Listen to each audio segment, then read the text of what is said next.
Welcome everyone to a special edition of Play It Through, and on this edition it's the Donkey Kong games for the NES brought to us by Nintendo. In this Play It Through we're going to be looking at not one, but three different games for the NES, all of which are the Donkey Kong series, Donkey Kong 1, Donkey Kong Jr., and Donkey Kong 3. In this video we'll be doing one cycle of each one of the games, showcasing each one of its levels, the enemies, and the gameplays that it presents. And we're kicking it off with the original arcade game of Donkey Kong. Donkey Kong was released by Nintendo in 1981 and became one of the most popular arcade games of all time. It was also Nintendo's first smash hit. With their original game Radar Scope not selling too well, they ended up converting those cabinets into Donkey Kong machines. The game is not only, of course, the first appearance of Donkey Kong, but the first appearance of Mario as we know him now, originally known as Jumpman. And he's not saving the princess, in this case he's actually saving his girlfriend Pauline. So here we go with Donkey Kong 1 for the NES. You can play the game 1 or 2 players, with you alternating between the first and second player after each life, as well as you can play the A game or the B game. The B game being slightly harder than the A game, and we'll be focusing on the A game in this run. The NES version of Donkey Kong is relatively faithful to the arcade game, except for one glaring omission. The arcade version of the game featured 4 different levels, while the NES version only featured 3. In the first level of Donkey Kong, we're controlling Jumpman working up a series of girders.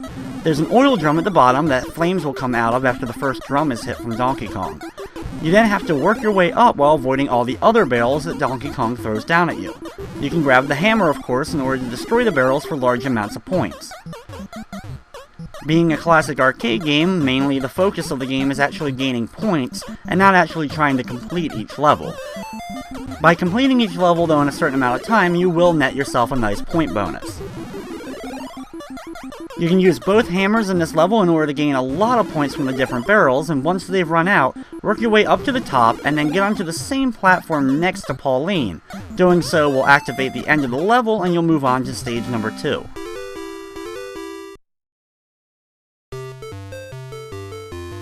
The second level of Donkey Kong is probably the hardest one to get through.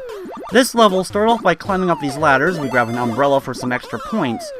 After getting past a flame, we continue moving over to the right. You can grab the purse in the upper right corner as well in order to grab some more points. However, the hardest thing about this level by far is getting past those springs. You'll have to wait for them to bounce in the right direction so you can quickly run over to the left and then climb up the ladder. As you progress cycle after cycle, these springs get faster and faster.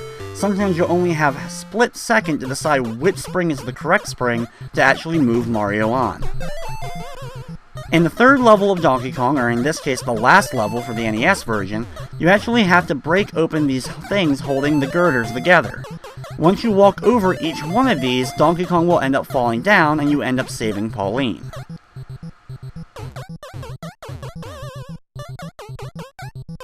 The little flame enemies will get in the way, but just like the first level, we have some hammers to our advantage in order to take out the enemies. It's interesting to note that the items located in the levels, which we assume are Pauline's items, mainly the umbrella, we would later see as a staple of Princess Peach, with her using a parasol. Once you disconnect the last one of the girders, Donkey Kong falls down, and then we have our very short ending before it goes back to the first level of the game. When you get back to the first level, the difficulty has increased a bit. Like most classic arcade games, once we cycle back to the first level, it'll then get increasingly more difficult with each passing cycle, with our main goal of course being to see how much of a score we can possibly get. We now move on to Donkey Kong Jr., the sequel to the original Donkey Kong game. Donkey Kong Jr. was released a year after the original Donkey Kong, and while it may not have been as successful as the original Donkey Kong, it was still a very successful arcade game for Nintendo. This game features Donkey Kong Jr. being the main character of the game, trying to save his dad Donkey Kong from the evil Jumpman. Unlike the NES version of Donkey Kong 1, Donkey Kong Jr. does feature all 4 levels that the arcade game had. Out of the 3 games of Donkey Kong released for the arcade, Donkey Kong Jr. is easily my favorite of them. While most people assume that this would actually be the official Donkey Kong 2, Donkey Kong 2 was actually released as a handheld for the Game & Watch systems. And there actually was a good amount of Donkey Kong games released for the Game & Watch, including Donkey Kong Circus as well as Donkey Kong Hockey. But here we go with Donkey Kong Jr. for the NES, and just like the first game, you can play either 1 or 2 players alternating, and you can play either the A mode or the B mode. Also, as a small side note, Donkey Kong Jr. and Donkey Kong 1 were bundled together as Donkey Kong Classics, also released for the NES a few years later. The movement that Donkey Kong Jr. has always been one of my favorite things, being able to climb up the vines and having different types of movement. When putting his hand between 2 vines, he can actually climb a lot faster. However, when he's attached to only 1 vine, he can move down a lot faster. In the first level, do your best to avoid the gators and drop bananas on them in order to gain a lot of extra points. And just like Donkey Kong 1, when you reach the top, you end up completing the stage. In level number 2, bounce off the spring and jump to the platform. You can then hang on to these weird platforms on this rope moving back and forth. You can use that to then climb up, and then all you have to do is avoid the birds moving back and forth. One will go down, and then one will go above. Just be careful if you're having problems at the bottom of the screen that you don't accidentally get hit by one of their eggs. The third level of the game features electrical currents going back and forth on the platforms. You can use the fruit here just like we did in the first level in order to take out the sparks. The red one stays solid to the platform just going around and around, while there are blue sparks that will actually be launched by Mario. These will then travel along the platform and then work their way down to the next one and all the way down to the very bottom of the screen. These can be taken out just like the other ones, so if you time it right you can gain a lot of points with the right fruit hit. When you make it to the top though, just ignore Mario and jump up to the platform above. We then have one last level in order to save Donkey Kong. The fourth level is easily my favorite, as we have to push all these keys up into the keyholes in order to unlock the grating. Once we do so, we end up saving Donkey Kong. The best way, of course, to do 2 at a time is to put Donkey Kong Jr.'s arms, 1 on each chain. Just be very careful of all the birds as well as the gators while doing this, and you can use the fruit to help you out as well.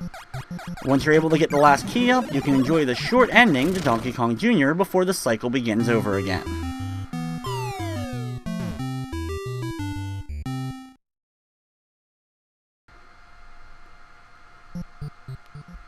Like I mentioned before, Donkey Kong Jr. is probably my favorite of the 3 Donkey Kong games available for the arcade. But now it's time to move on to the more interesting game in the series, and that's Donkey Kong 3.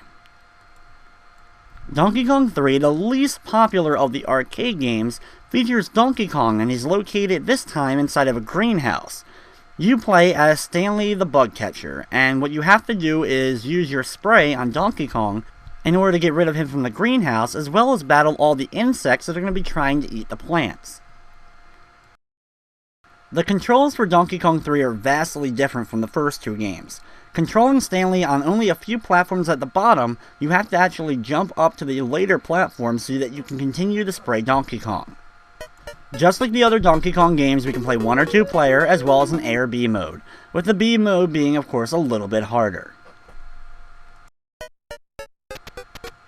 When we start off the level, jump up a few times and start immediately spraying at Donkey Kong.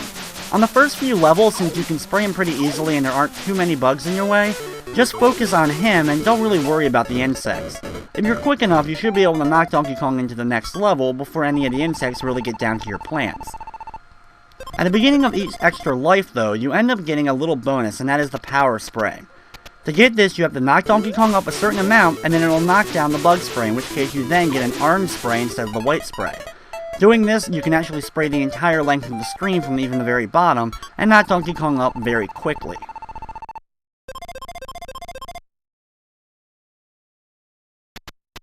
The cycle in Donkey Kong 3 is a little bit different, as we actually repeat the first level twice before we move on to the third and final level. If you're able to blast Donkey Kong up before any of your plants are taken, you get a pretty nice 3,000 point bonus for having each one of the plants still alive. Here's the third and final screen of Donkey Kong 3.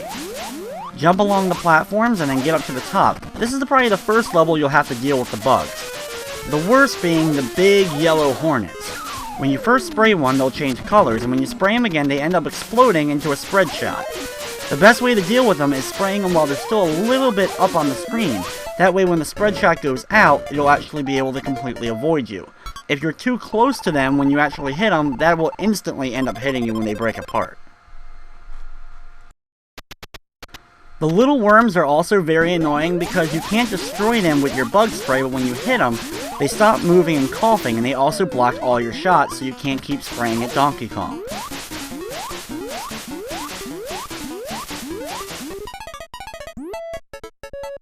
As we continue to progress through the levels, the insect numbers definitely increase, as well as their overall aggressiveness.